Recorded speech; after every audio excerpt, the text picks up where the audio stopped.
Folks, do you remember this clip? The clip heard around the world. The clip that will be following Angel Reese for the rest of her career. As long as her games don't sell out, as long as her games don't attract a good number of celebrities, as long as her games don't have any type of viewership motion, for lack of better terms, as long as all those three facts remain the same, this clip is going to follow her forever. Ever notice how the loudest claims collapse under the softest questions? One moment someone's shouting their legacy into the cameras. The next, they're dead silent when asked to prove it. That's exactly what just happened to Angel Reese. A Chicago Sky reporter asked her a simple, respectful question. The kind of thing any star should be ready to answer. Do you still believe people watch women's basketball because of you too? And her response. It all started from the national championship game, and I've been dealing with this for 2 years now. And understanding, like, yeah, negative things have probably been said about me, but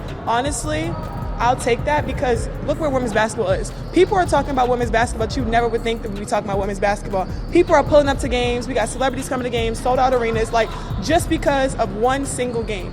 And just looking at that, like, I'll take that role. I'll take the bad guy role, and I'll continue to take that on and be that for my teammates. And if I want to be that, and I know I'll go down in history, I'll look back in 20 years and be like, yeah, the reason why we watching women's basketball is not just because of one person, it's because of me too, and I want y'all to realize that. Two words that froze the entire room and went viral for all the wrong reasons. No follow-up, no smiles, no laughs, just silence. And that silence, it was louder than anything she's ever said. Before we reveal the awkward moment shortly, the actual story is in the numbers. Is Reese actually pulling viewers? Because in that moment, the spotlight shifted. The cameras were still rolling, but this time, the world saw through the hype.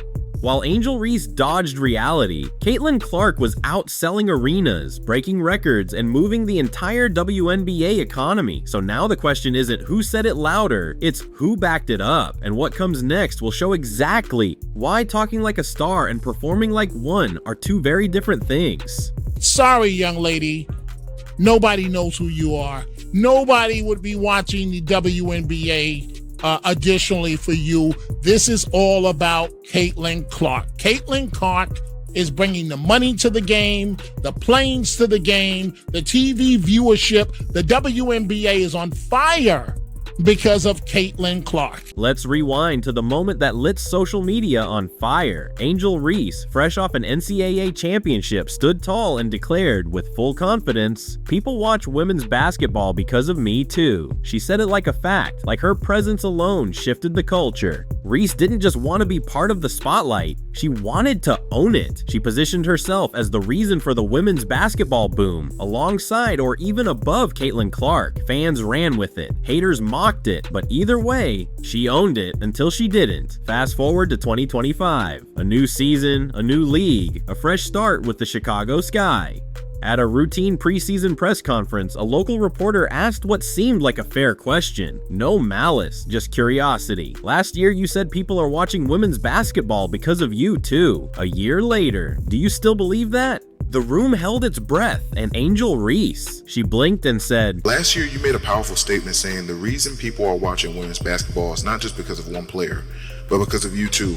A year later, do you feel like you're Next getting question. Yeah, we'll move on. Thank you." Next question, just like that. 2 words, cold, flat, awkward. The silence that followed wasn't just uncomfortable, it was suffocating. You could hear chairs creak and camera shutters click as people tried to make sense of what they just witnessed. Reese didn't laugh it off. She didn't clarify. She didn't offer a single stat to defend her past statement. She didn't even attempt damage control. Now, keep in mind, whoever asked this, and there's people clowning the person that asked this, it was her statement going during the basketball season from last year, and the person's asking for her current feelings on said statement, her own statement. She pulled a next question. She ducked that. She duck goose that right out of existence. She just shut it down. The moderator quickly tried to pivot. "We'll move on, thank you." But it was too late. The moment was already viral. Clips hit Twitter within minutes. Fans couldn't believe it. Commentators called it a dodge, a meltdown, a career self-own. Even supporters started questioning whether Angel really believed what she said last year, or if it was just marketing fluff. And she ducked the guy and said next question, so she doesn't want to take responsibility for her own words. Because here's the thing, if you're going to claim you're the reason people are watching, you better have the numbers to back it up when the mic comes back around. And Angel Reese didn't have a single one. Why even try to double down on a claim you can't prove? That's the part that makes Angel Reese's silence so revealing. She didn't just fail to defend herself, she knew there was nothing she could say, because the numbers, they tell a completely different story than the one she tried to sell. She talked about sold out arenas. What arenas are selling out that Caitlin Clark isn't playing in? I need to know. I need to know. But the Las Vegas Aces. No, the Las Vegas Aces sell out their season tickets. Tell me somebody who's selling out every damn place they go that's not named Caitlin Clark. Tell me somebody who's attracting celebrities, numerous celebrities everywhere they go, not named That was just the start of the unraveling, because once the numbers came out, that next question turned into a full-blown reality check. Let's talk facts. Angel Reese said people are watching women's basketball because of her too, but when the lights dim and the crowd count rolls in, the receipts say otherwise. Let's start with her own team, the Chicago Sky. In 2024, their average home attendance was just under 8,000 fans per game. Not bad, but far from sold out. Compare that to the Indiana Fever, where every single seat at Gainbridge Fieldhouse was gone before tip-off. Over 17,000 fans packed that building night after night, not just once, but consistently. We're going to find out very quickly who amongst the Chicago Sky fans are really and truly basketball fans, or are they Angel Reese, the content creator fans?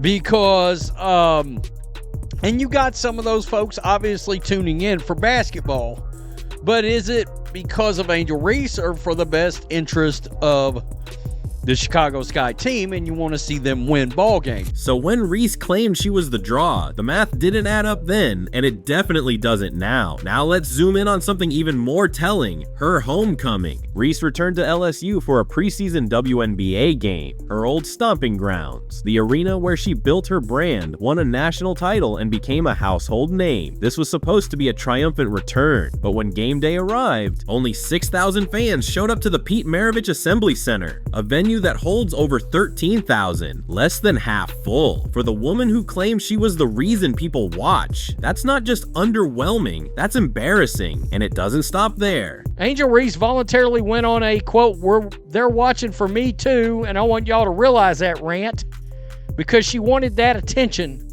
She created the drama, asking her about her comment as we enter a new season is perfectly normal and not stirring things up. Her next preseason game with the Sky, a home matchup against the Minnesota Lynx, drew just 4,600 people, a number so low it wouldn't fill most college arenas. Another matchup, this time in Minnesota, brought in about 7,600 fans. And let's be honest, the majority were probably there for the home team Lynx. These are not the numbers of a basketball revolutionary. They're not even the numbers of a league average star. They're just average, forgettable, routine. And yet, Reese stood in front of the world a year ago and said she was part of the reason people were tuning in. That statement didn't just age poorly, and it flat out collapsed when reality showed up. Her statements from last year, that's from a circus. That was a clown show statement to have made about watching for us and blah, blah, blah, blah, blah. Her mother even jumped into the conversation, posting on social media in an attempt to do damage control. She wrote, "Some fans are celebrating attendance, while others are celebrating championship banners. We ain't the same." Angel Reese's mom taking to X to tweet this. After all of the hullabaloo about Caitlin Clark and the high ratings, she says, that certain fan base looking in the stands celebrating attendance, while others are looking up in the rafters celebrating championship banners. We ain't the same. Different year, same haters. Have a great day. Well, all right. It is a different year, and it is the same haters, but I think You're calling yourself out, Mama Reese. Nice spin, but let's be real. When you can't win with facts, you attack the people pointing them out. That awkward next question wasn't just a PR fumble. It was a flashing sign that said, there's nothing here to defend. And just when you think it couldn't get more lopsided, Caitlin Clark enters the chat. Because her numbers, they don't whisper, they scream. While Angel Reese was avoiding questions, Caitlin Clark was out rewriting history, one sold-out arena at a time. Let's start with her return to Iowa for her WNBA preseason debut. Tickets for the game, gone in 45 minutes, not hours, not days, minutes. 15,000 seats at Carver Hawkeye Arena vanished faster than most people can finish a coffee. Fans weren't just buying tickets, they were racing to get them like their lives depended on it. It's Caitlin Clark Mania, and here we go again. 1.3 million people tuned in on Sunday afternoon to see Caitlin Clark return to Iowa as a professional and start raining in three-pointers from ridiculous distances. And when game day came, Clark delivered. She dropped deep threes, led her team, and looked like a pro from the jump. But here's the part that made history. 1.3 million people tuned in to watch that preseason game. Yes, you heard that right. Preseason on a Sunday afternoon. Reese's camp might argue Clark's popularity is regional, that she only draws in Iowa and Indiana. But let's look at the receipt. Caitlin Clark's jersey became the second best-selling basketball jersey in the world in 2024, right behind Steph Curry. Not just in the WNBA, in all of basketball. That includes LeBron, that includes KD, that includes everybody. And Reese, she didn't even crack the top 10. Clark's not just outperforming her WNBA peers, she's outpacing NBA legends. But that's just the beginning, because when Clark steps on the court, the ripple effects hit every part of the league. That's just in. What about viewership? Tell me everybody who's getting consistently over 1 million views on their basketball games, not named Caitlin. Oh, okay. And then Angel Reese goes into, I'll be happy to play the villain role. I'll be happy to play the villain, but don't be mean to me. Don't be mean to me. But I'll be happy to play the villain role. Let's go back to that viral moment, because it wasn't just awkward, it was revealing. Angel Reese built her brand on confidence, edge, and controversy. She embraced the villain role. She said she didn't care what people thought, that she was here to change the game. But when the moment came to back up her most iconic quote, she choked, and the public noticed. The clip went viral, not because she said something wild, but because she said nothing at all. The silence spoke volumes. Angel Reese, why are we next? This guy set you up perfectly to give an answer of you being full of yourself. Oh, I'm so glad you asked that. They are only watching because of me too. They only know that other girl because of me too. They only go to her games instead of my games because of me too. They only watch all of her games instead of watching all of my games because of me too. She's the #1 jersey seller in the WNBA. Why? Because of me too. That's why. It wasn't just a PR failure, it was a credibility collapse. Because fans don't forget bold claims, especially when they go unchallenged for months, then unravel in 30 seconds. Even her supporters were left stunned. This wasn't the fearless Angel Reese they expected. This was someone hiding from her own words.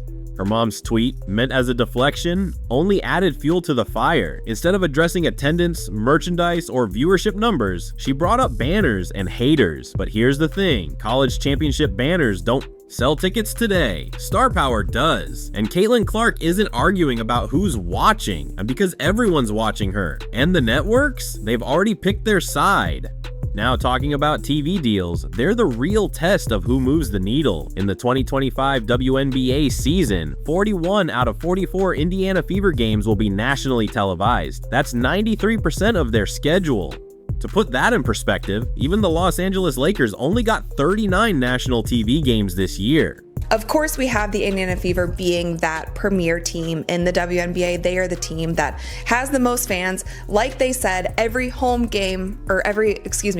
game turns into a home game. Like they know that they have that fan base. Clark and the Fever, they beat that. Why? Because TV execs aren't moved by hype. They care about numbers, viewers, revenue. Clark delivers all three. She's the only reason preseason games are trending on X, the only reason a WNBA team is suddenly a national brand, and the only reason networks are scrambling to rearrange their schedules. She didn't demand this spotlight, she earned it.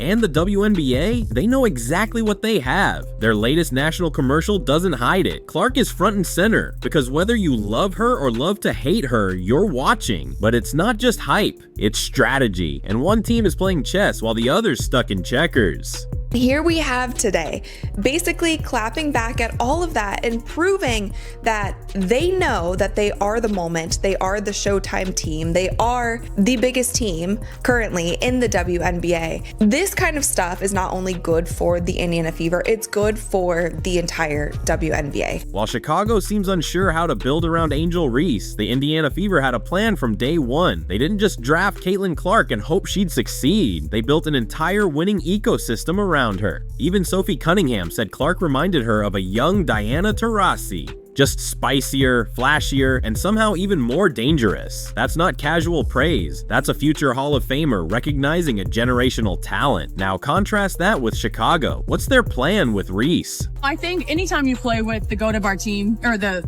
GOAT of our game, you're going to learn a lot. You know, you have to be ready for the ball, head on a swivel at all times. And the way that she throws the ball is a lot how DT threw it. I think this is just the younger version of her, so she has a little bit more energy, a little bit more spunk. I miss DT in her prime, but doesn't mean she wasn't great when I played with her. But honestly, at the end of the day, everybody can shoot, right? If you're cutting and you're open, you're going to get the ball. And so you just have to be ready for that. And I'm excited for that. And I think you'll see 1 through 5 is interchangeable. And so you'll see the 5 bring the ball down. So it's going to be a little different for other teams to play defense against us as well. Are they building a contender around her? Marketing her as a solo act? Treating her like a content creator? No one knows, not even her teammates. And that confusion shows on the court and in the stands, because the Fever didn't just buy stock in Clark. They built the whole damn market around her. Did Caitlin Clark make Angel Reese point at the ring finger back at LSU? Did Caitlin Clark make Angel Reese hop up off the bench like a member of Cobra Kai when Kennedy Carter cheap-shotted Caitlin? Does Caitlin Clark make Angel Reese complain about everything? She can't afford to pay her rent. She can't do this. She can't do that. A lot of whining. But then all of the narcissistic comments at the same time, and maybe she comes by it honest. Angel Reese wanted to be the villain. She wanted the attention. She wanted the controversy. But now that it's here, she doesn't seem so comfortable with it.